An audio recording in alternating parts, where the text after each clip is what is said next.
আছে আমার বাসায় যে ছেলেটা, ওকে জিজ্ঞেস করলাম কোথায় বিমান নিয়ে হচ্ছে, তো দিয়াবাড়ি যখন নামটা বলছে না, দিয়াবাড়ি তো আমাদের পরিচিত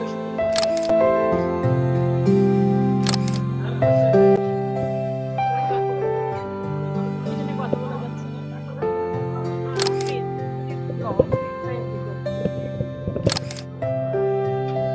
সবাই মানে নিউজটা একটার পরে আর কি আজকে এখানে আসার উদ্দেশ্য তাদেরকে নিয়ে আমাদের যেটা আয়োজন হয়েছে, বিমানের ব্যাপারটা, এটা নিয়ে কথা বললে তো অনেক ভিতরে থেকে কষ্ট আসে।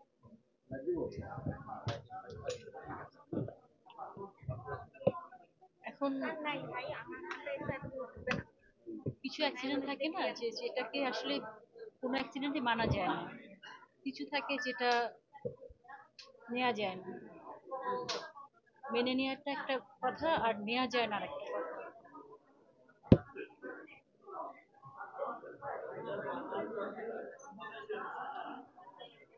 এবং দোয়া করা ছাড়া কিছু হবে না।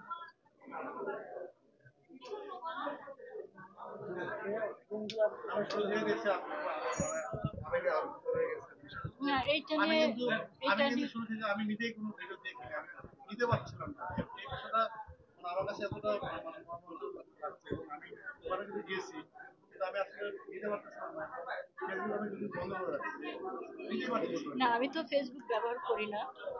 আমি টিভিতে ফার্স্টে যখন একটা ছয় মানে নিউজটা একটার পরে আর কি, আমি আমার মা অসুস্থ, আমি মায়ের পাশে শোয়া ছিলাম, তো উনি সবসময় নিউজই দেখেন, মানে যখন আর কি সময় পায়। তো আমি শোয়া আছে আমার বাসায় যে ছেলেটা, ওকে জিজ্ঞেস করলাম কোথায় বিমান নিয়ে হচ্ছে, তো ও বলছে যে দেশের বাইরে। তো দিয়াবাড়ি যখন নামটা বলছে না, দিয়াবাড়ি তো আমাদের পরিচিত শুটিং দিয়ে, তখন দেখি যে আমাদের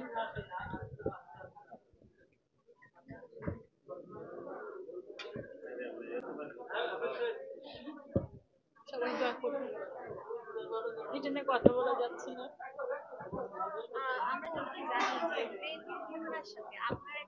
please please, no, thank you.